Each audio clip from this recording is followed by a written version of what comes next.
Hi folks, welcome back to the dashcamdasher once again for another video. So I'm back with my ZX after a long time. So almost for the past 6 or 7 months, I'm having some issue with my zx10r. That is, the idling RPM is very low, and while running, whenever I pull my clutch lever, the motorcycle is getting switched off.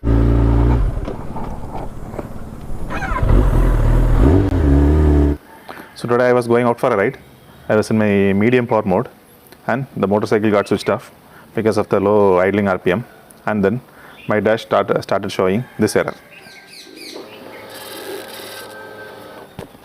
So the power modes started blinking and I was unable to toggle between the power modes.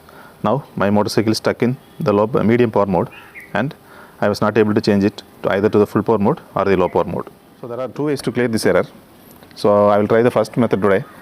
So what I have to do is I have to put the motorcycle in gear 5 and then keep the throttle at full position for 5 seconds.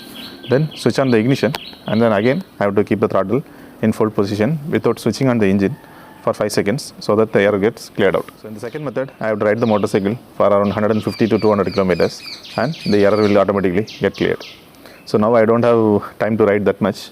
So I'll try the first method. Both of this method doesn't work. You have to connect your motorcycle in your OBD port to the computer and you have to clear out the error. That can be done only through the authorized Kawasaki service center. So first to put the motorcycle in gear 5, you have to move the vehicle front and back. That is gear 2, 3, 4 and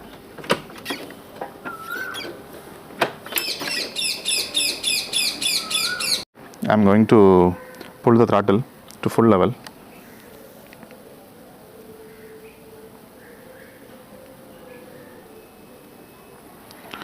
So now while keeping the throttle at full position, I am going to switch on the ignition once again and keep it like that for some time until the error clears out.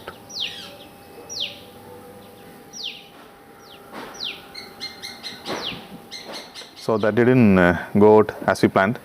The error is still there and I am still stuck in my medium power mode. So what I am going to do is I am going to take my motorcycle for a spin for some 150 or 200 kilometers and see whether the error is going.